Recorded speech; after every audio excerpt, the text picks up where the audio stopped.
But of course, then the next question is like, how do we actually start using that? So are we ready to dive into that part? Yes, yes. And Okay. this is a big part of what we do as a digital media VAs. We help our clients promote on their social media. We help them do emails. We help them try to grow that email list and get that lead magnet out there. So this is totally relevant and I'm excited. Awesome.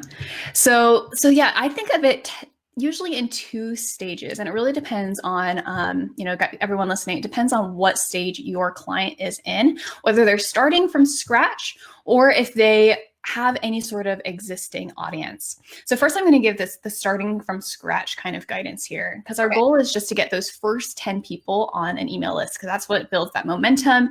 It, gives you the motivation to start getting consistent with regular email sending, right? Because that's the goal, is to start, building up towards some sort of weekly or biweekly email. So to just get those first 10 people on there, we can be a little bit broad as far as who we invite on. But what you would want to instruct your client to do is to reach out individually to people who they already have a relationship with, but use language in that email that just says something like that, like, hey friend, hey so-and-so, we were talking about XYZ the other day, and I've been getting a lot of questions around such and such topic. So you can hear that it's really personalized, right? Been getting a lot of questions about this topic. So I decided to start a weekly email series to answer those questions. And I thought it would be valuable to you because of XYZ. Once again, personalize it. If you'd like to join, you also get this free guide, this insert your lead magnet here. And then here's the link, and put a link to the form. So you can see an email like this is really, it's extremely personal. This is not like a mass sending email to everyone on your, everyone who you have contact with. And the goal is just to get those first 10 signups. The other thing that is valuable at this stage, especially, is to start gathering information about what kinds of things people want to be hearing from your client about. And so this part could be a little bit more cookie cutter, but when people do sign up, you could then trigger an email or have your client send an email that says something like, hey, I saw you signed up. Thanks so much. I'm so happy. Real quick, what's your biggest question or challenge around topic? I'll make sure it gets answered in a future email. And then you're having those first contacts create a full list of things that they want the client to be writing about in those emails. And whether that's something their client is writing or something that you're writing for the client, you suddenly have a good collection of a starting point. And then from there, it's just about delivering. It's about starting to email weekly or at least every other week. It's a good way to get the ball rolling.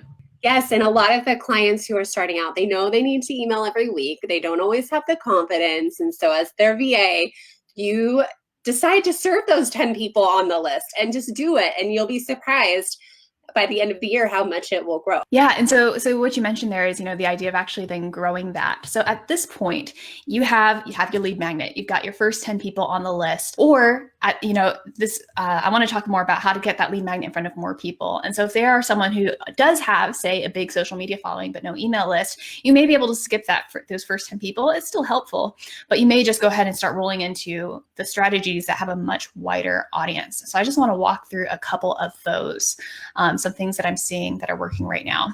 Okay, let's do it. Okay. So first of all, we're going to start small. This is like the baby version of getting the lead magnet in front of more people, because it's still one-on-one, and that is engaging in Facebook groups. And I bring this up. I think that this would be a little bit tougher to do as a VA, but still possible. But the idea here is that, Facebook groups are where so many connections are happening right now. Facebook groups are where it's at. But people are going to Facebook groups and asking questions and looking for help on different things.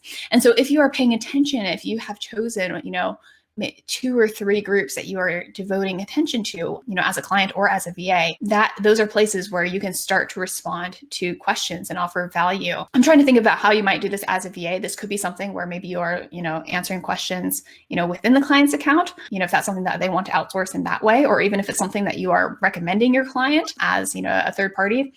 That's getting a little bit in the weeds there, but just as a general technique, this is something that you could, teach your clients themselves, is to go into Facebook groups, look for questions, and just be as helpful as possible, because the opportunities for sharing that lead magnet will come up. You have to pay attention to group rules, of course. Don't be spamming groups. But a lot of times there'll be someone who's like, hey, does anybody know how to do this? Then you can just respond like, well, I have so many thoughts on this, and I actually wrote a blog post on this, or I actually, created a guide. Would you like that? And get permission. And once they say yes, then you can send over that URL. Yes. Good tactic. I love it. Number 2 is social media. So those clients who already do have a following, it's then time to start bringing in a new kind of post into the marketing mix. And that's going to be one that is specifically promoting the lead magnet. And you can just start putting this on rotation, make a couple of different versions, but have a post that talks about the struggles that the lead magnet addresses, and then what is inside the lead magnet, and then, where they can go get the lead magnet. And that's a way to start drawing those people from the social media onto the email list, where you have more of that sticking power. Now, how often would you post a lead magnet post? I would do it more frequently when you at first. It all depends on how often you're posting in general. But let's say you're posting on a platform every day.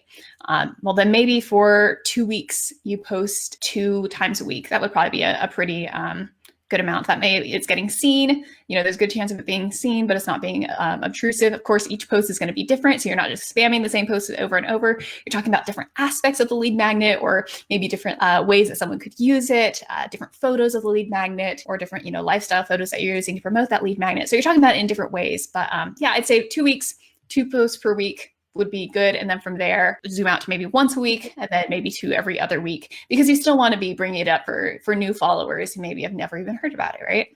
Yeah. And for those of you helping your clients with their social media, make a little note right now that you should have a list building post twice a week at least, and put that in your rotation. The third one, so getting your lead magnet in front of more people. And this is where we start getting to the bigger tactics that are really going to lead to long-term growth. And so the third one is just really big. It's content. Creating regular content and attaching the lead magnet to it. So when you think of your marketing, we have to think of it almost in terms of, you may have heard of like a marketing funnel. So we're getting people in the door. We're building awareness for the business, and then the goal is to get them to take an action. And so content fills that role entirely by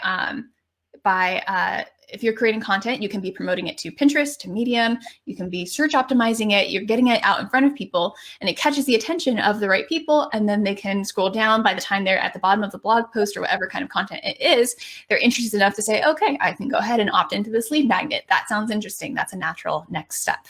So that's a really big one, because again, like write blog posts or start a video show, that's all really big. But this is the heart of content marketing. Even when we're talking about social media is tied so intimately to those blog posts, to whatever it is. And I know, like, I can just talk about my own list growth is based entirely off of content at this point.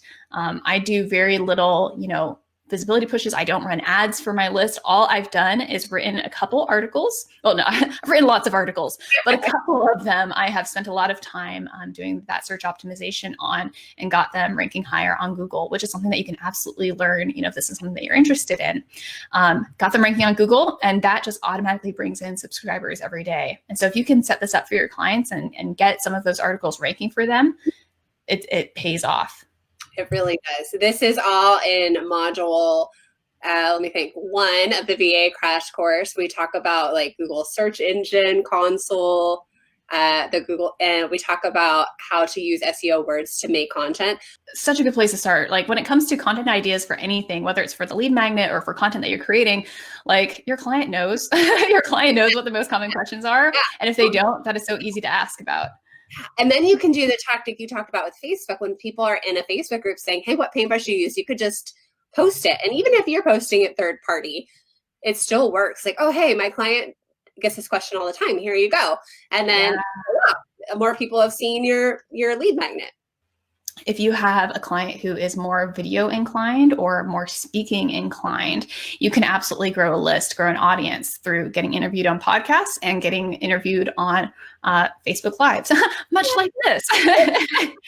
So yeah, if you have someone who you're working with who, is saying, I want to be building my audience, you could easily be helping them, starting to pitch podcasts, starting them to, help them develop those relationships with people.